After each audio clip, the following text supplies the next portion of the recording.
What's happening? Yeah. Hi. Looking at those FUBU frames. I see it. you. You see it? Let's see that. Is that picture behind as well? Let's see that. Yeah. Is that Yes, big picture yes. behind? Oh, we can't see it. Go, move up a There little. we Ooh. Well, You see it.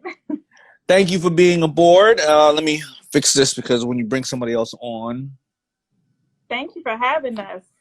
No, it is a pleasure. You know, I know we just started working together a little while ago, and I know there were some little hiccups in business for everybody, but it's always an honor. You know, a lot of times when we had started, especially in the early 90s, we always gave opportunity to people we felt we just gelled with, mixed with. It didn't matter white, black, or indifferent.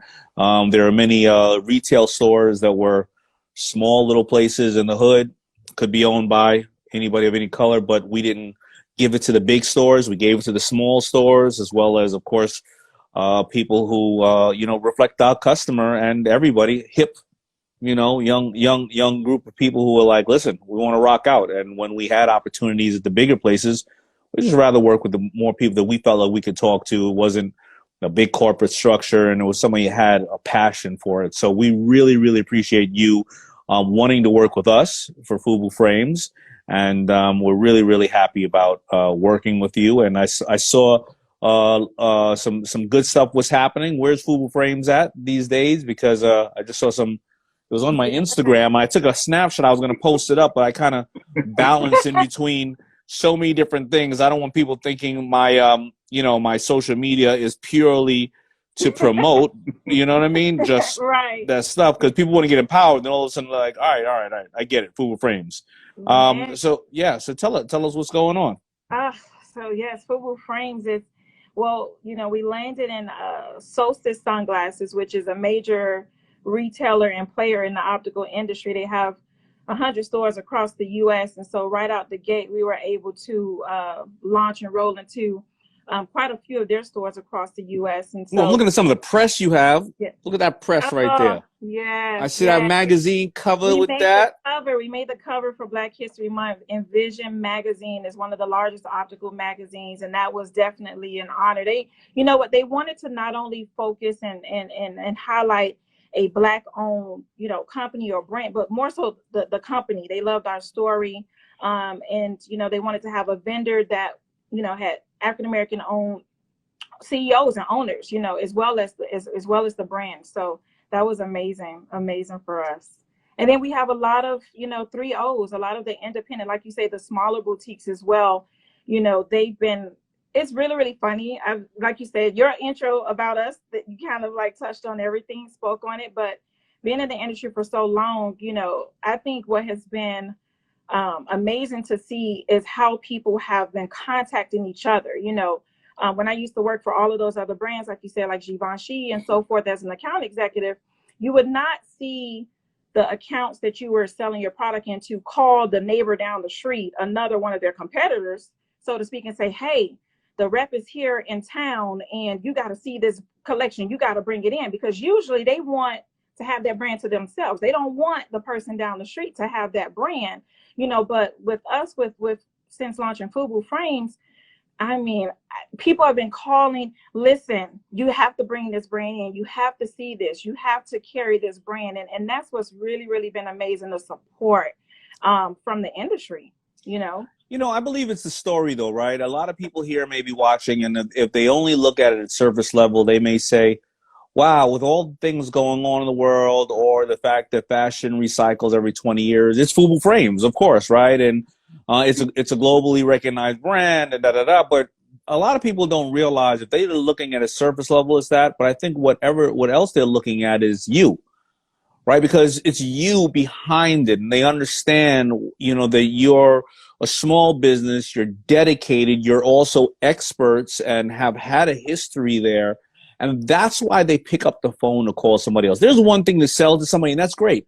But the minute that they pick up the phone and call somebody else because of their interaction with you, means that, listen, I think FUBU Frames are great.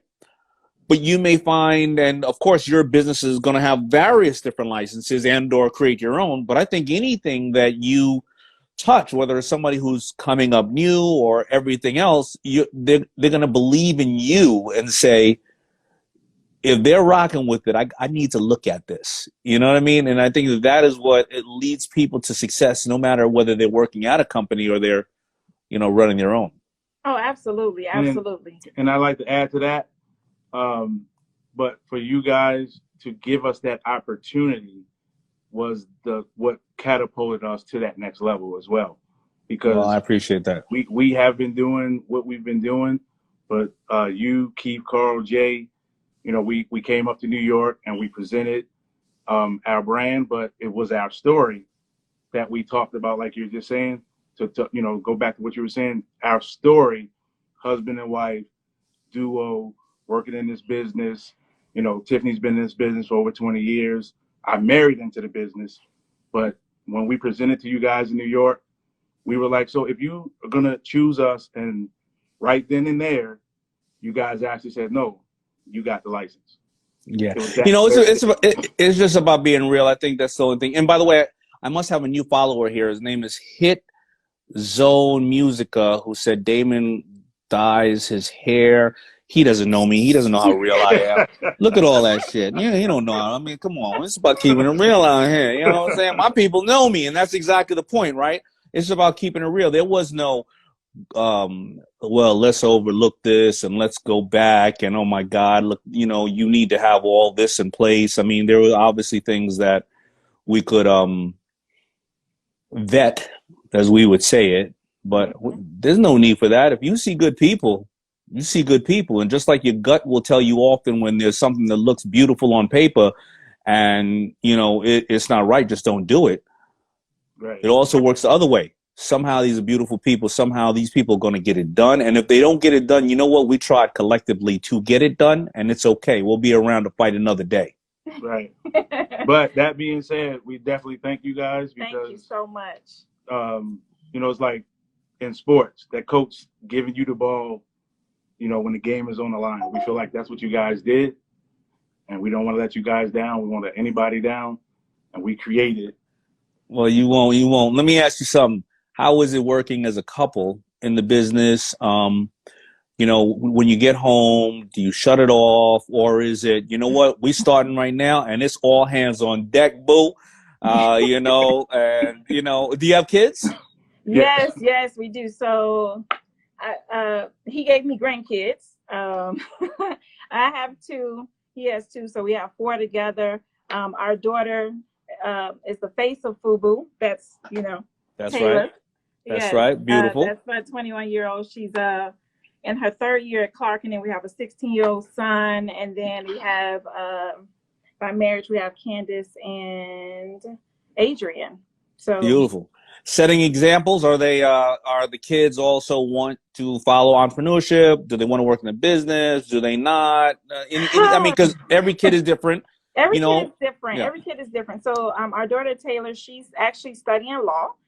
She wants to go into politics, and and we support her. She's attending Clark, HBCU, and we support that. Our son, he wants to, he's tech. He wants to. I see him probably going into working for Microsoft, Google, all of those things. He builds games and develops. He's a developer, So, but they've supported us within the business. We would do trade shows and so forth. And my son, listen, women would just like buy whatever he was selling. They was like, this little one right here. I think he was 10.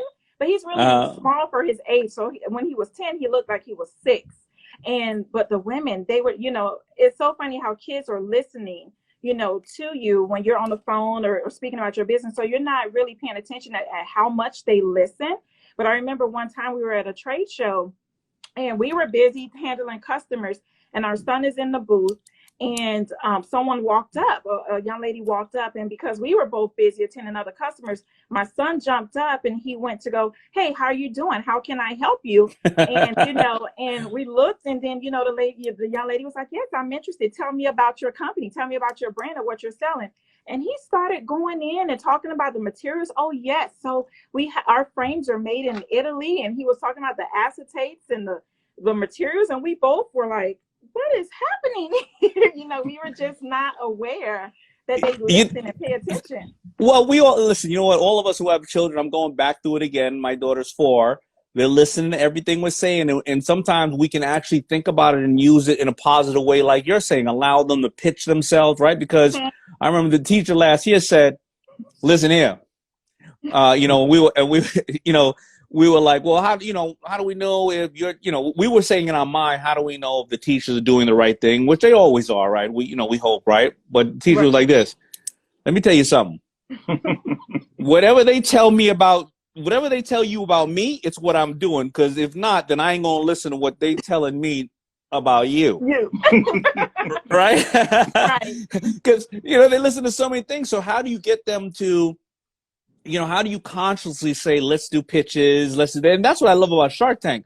Our kids are watching Shark Tank and they're turning around and flipping the pitches on their parents about what they want out of life. Right. So right now, I think that people can really learn from that, and how your beautiful son was able to articulate the pitch by saying, it starts off at the home. Instead of us running around complaining and arguing, and you hear it in other ways too, because a lot of times when there is kids who look at people due to their gender, skin, or religion, it's because they see their parents or grandparents yelling at the television, and we asking why they racist, and all of a sudden don't know, but you may have been saying the wrong thing in the house, right? Right. If you and listen, everybody has their right to their opinions. Maybe you should be doing that in the room, or maybe after the kids go to sleep. But maybe you should be consciously going, let's have pitch competitions, or tell me what happened in school. How are you going to present yourself? How are you going to present your business? Let's go over Shark Tank or whatever, or The Profit, or one of those, and break this thing down. Exactly. Exactly. But I just wanted to touch on, Errol, you asked how is it for us to work together? So it goes like this. She's the boss at work. I'm the boss at home. Amen. But that's not true. I was about to say, she's the boss at work and she's the boss at home. But it's for me, it's like, because we're both on the same page, it's so amazing that, most people wake up and they kiss each other and they go their separate ways to go to work. And if somebody got to work late, somebody's home 7, 8 o'clock at night by themselves. We get up, we go to work together, we travel together. So within our work, there's play. We might have to go work in an amazing place, such as like Hawaii or something, Puerto Rico, to go see a store. So, but we're together. So, and because we are both have that same vision, the same passion, and we're together doing it together, that's the amazing part about it, because we're together. But, right? So when we do have to work late, we're together. And if we didn't have the same vision and goals, it wouldn't work. It would not. It's just, like you said, us having those same vision and goals is what makes it work, for sure. Yeah, we're so busy running on a treadmill of life as couples and people in general that it sounds so crazy. But people always ask me, what is my, what do I think are the most effective things that have gotten me to this level of success? All right, number 1, I know my why. Number 2, I set my goals. And number 3, I find mentors, whether in books or in other people such as you or other people, because if you know your why, then it's easy to set your goals. If you know your goals, then it's easy to find the information and or the ability to do them. It's really not hard to do it, meaning the overall scope of it. Is it hard to do it daily? Absolutely. Absolutely. It is a problem. But if people right now, I'm gonna tell you something, the sexiest thing to ever do with your wife or your husband is to set goals collectively that you all agree upon, then that is really amazing, because somebody may say, well, all right, what's our goal? We're gonna get to 50 stores. Okay, no problem. No problem. But maybe a goal is, as you just said, honey, no matter what we do, let's make sure we visit 5 accounts in different states or countries a year, or 3, and then we slip in a vacation at the same time. Right. Or 2, right? You start off with that. Honey, I know that there's going to be late nights. Let's guarantee we will always put in 1 late night a week. Then the anticipation and management of what you expect is not different. Right? Because then nobody says, yo, listen, I thought we were supposed to binge watch TV at certain times and get our private time, but you were at the office. No, we all promised each other 1 night a week which day is it going to be? And we as people just are so busy running, and we often think that we are doing the best that the other person wants, but the other person maybe wants something different, and we just didn't simply say it. Right, exactly. Communication is definitely key. Yes. And one thing I always say, and you can quote me, I don't think nobody else said this yet, but it's not about the destination, it's about the journey, because the journey is the destination. So I don't think you ever reach the place that you wanted to get to. It's just you're going to constantly evolve. You're going to constantly want more. You're not going to settle for just being in one place. It's like, I want more. And when you get there, it's like, okay, what's next? And that's where we are. I love it. I love it. So a couple of people have been asking about the frames, and I didn't want to make this a commercial about the frame, but if you guys want to show a couple of pieces really quick. Oh, we was ready for you though. So yeah, we stay ready. The one that I have on right now is called the Lenox Ave, and this is it's a blue flash tint, and this is like the signature on our signature lens, which like everybody loves, like the picture with Taylor in the back. That's the Yonkers, and that has the same lens. And I'm gonna put on a couple of more frames. Which one is the one that I'm wearing on Shark Tank? You're wearing the Buffalo. Oh my goodness! Let me tell you, the Buffalo frame. We're getting so many requests. Like people are like, "Can you make it in purple? Can you make that same frame in this color?" And that is it color? Because they just see it? Because I was drawn to it as well, or is it because they saw it on Shark Tank, or both, or Daymond, you guys? We're gonna give you the credit. It's because of you. It's because of you. It looks so amazing on you. Well, I appreciate that. This is it. And you actually have that picture, and you posted the picture in your chair, your Shark Tank chair. Yeah. And this is it. This is the Buffalo, and when I tell you, it's one of the best sellers for sure. It's definitely one of the best sellers. Yes. I'm wearing actually the Chelsea. Mm-hmm. So the Chelsea, everything. So when we started the initial collection, it launched with about 40 frames, opticals and suns. We wanted to have all of the sunglasses double as ophthalmic frames so that people can put their prescriptions in them. And then some of them are strictly for, ophthalmics or optical frames, such as this one, the Chelsea. Everything comes in about 3 different colors. We use, wanted to incorporate a lot of different materials. This is one of your favorites, Daymond. This is the Warren. I know he was waiting. I like that one. I like that one, yeah. Because it got the wood panel. That's the one with the wood on it, right? Yes, it's the wood. Yeah, remind me of an old Rolls Royce I had with the grain. You know what I'm saying? We did this one for you. But I named it after my husband, but we did this one for you. And you posted this on your jet.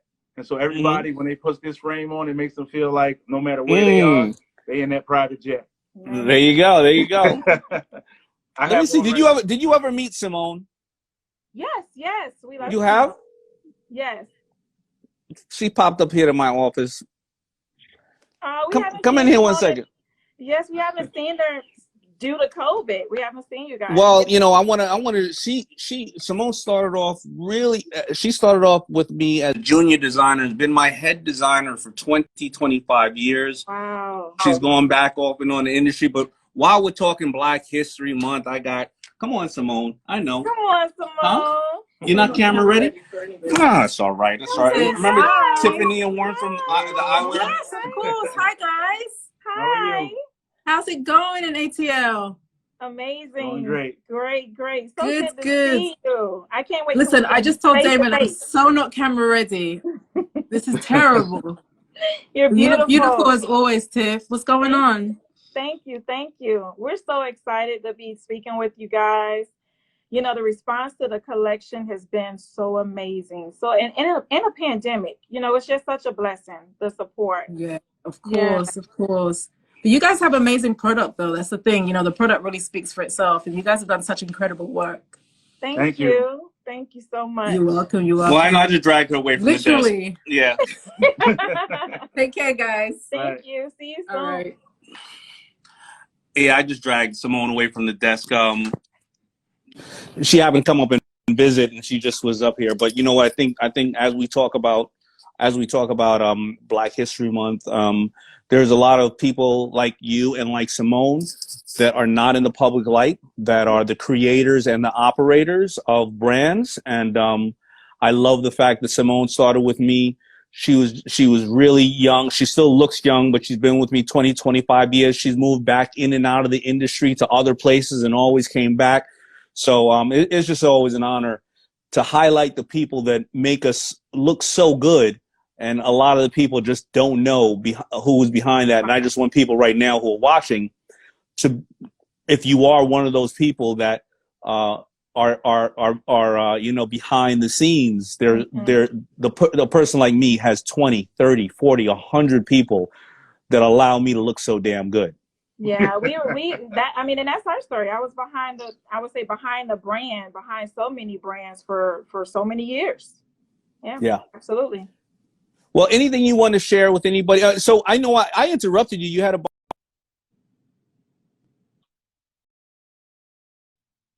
Kevin O'Leary asking me for a loan, but if anything you want, anything else you want to show or talk to anybody else about what's going on, and any kind of advice you have for anybody here watching who's a small business owner. A small business owner. I know that early on in the pandemic, Daymond, people were coming on and they were asking you about, should they start their businesses? Should they go ahead and launch their businesses, you know, when COVID first hit and so forth? And you were talking about, you said, why not? Absolutely. There are so many different brands and companies and ideas that were birthed during hard times and during the pandemic and so forth. And that's actually what inspired and fueled us to definitely, you know, keep going and to make sure that we push through with getting the product to the market. So to anybody else that's, you know, thinking and wondering and, you know, about creating a product or their company and so forth, definitely do it. You know, take one step at a time, you know, work at it daily. I would say have your goals, you know, it's consistency is key for sure. Just consistency and like you said, being true to whatever that goal is and just, you know, nicking away at it, you know, each and every day. For sure. You know, don't let anything stop you. I mean, we've made a lot of sacrifices, and being an entrepreneur, as you know, is not for the weak-hearted. You definitely have to, you know, there's going to be hard times, but you just keep moving forward. You just keep going. And I'm going to add, I like to add to that, and I always use sports. There's the starters and there's the guy that's on the bench. But the guy that's on the bench has to be just as prepared as the starter, because at some opportunity, when that opportunity comes for you to start, you have to be ready. So we have, you know, in this industry, we've been working, you know, social media, people see what you're doing. And like when the opportunity came with you guys, we were ready. It wasn't like, oh, we got to get ready. Let us do this. Let's do that. We were already prepared for the opportunity that you gave us. So you have to be prepared for the opportunity. Absolutely. And the market was craving, you know, for the product as well. Yeah. So when you see and just, you know, research and in those different industries, what the need, you know, there's always a need for something. And once you can figure that out, you know, then you work on that to bring that to fruition. I love the analogy of, you know, and I'm not a big sports person, but I love the analogy of the bench because I get it. And I want people to always understand that this is when you're at a company too. When you're called to step up, you have that opportunity, because you have those people who always go, I ain't never got no chances around here. I've had those people that work for me. I ain't never got no chance. But when I had an opportunity, and I didn't say it was an opportunity, because sometimes the opportunities present themselves, you don't even realize it's presenting themselves. Like, we have a problem here. It wasn't, you don't position it as an opportunity, and some people get up off the bench and go, I'm gonna solve that problem. And they're not worried about how much I get paid right now, what you gonna do for me. They feel like they're gonna solve that problem. And when you do that, you get the boss or your consumer or whoever to say, I can lean on that person. And the more you lean on that person, you know what you end up saying? Well, I don't want to lose that person. Right. Actually, I wanted that person to teach more people how to be like that. You know what? How can I either give you a raise, or we partner in this other area, or I finance something else you're doing? You know, but you have to have that vision and be ready. Right. Got to be ready. Absolutely. Absolutely. For sure. It was so, I think it's yeah, it's frozen a little bit. Okay, there we go. Are you there? I'm here. Oh, okay. Okay. It's just frozen. You guys are frozen. Oh, we're frozen. Let's see. Or I'm frozen. Okay. Oh, there we now go. you go. There we All go. frozen. We're all Just for a little unfrozen. bit. You know, walking the being in the industry, and we're talking about the needs or seeing the need. You know, with so many years, we would go to the trade shows there at the Jacob Javits Center with Vision Expo, and you know, the optical trade shows and the market weeks, and you know, we would see a lot of brands. All the big brands would be there, all of the distributors and so forth. But what we did not see was any African American owned companies that were vendors or licensees with brands. And so we definitely wanted to be the first, you know. We are. And we are. Well, congratulations. Thank you. Well, I appreciate you so much, and I hope that people have taken away, you know, some knowledge from you, and will follow through with, you know, following up on you. I know they can get you at, is it FUBU Frames or FUBU Frames Collection? FUBU Frames. FUBUFrames.com, and on Instagram it's FUBU Frames, or you know, you can go to iCandyCreations.us as well, and it'll send them the link to the other brands as well. All right. Well, all the best. I think you are an example of you know, great parents who put their kids through school, a great couple who managed to overcome challenging times, because there'll always be challenging times. Listen, yesterday was a very hard day for me as a boss. You know, I had to make some hard decisions yesterday, and it never gets easy when you are making hard decisions. You know, as well as you being just everyday small business who is out there and is taking on the world. So thank you so much. I know so many people learned from you today. Thank you. Thank you so much. Thank you for having us, and thank you for trusting us with the legacy of FUBU. Yes, absolutely. It's just the beginning. Just the beginning. Yes, I appreciate you. That's the Yes, beginning. All right. If you want another awesome video in our Black Excellence series, check out the video right there next to me. I think you'll enjoy it. Continue to believe, and I'll see you there.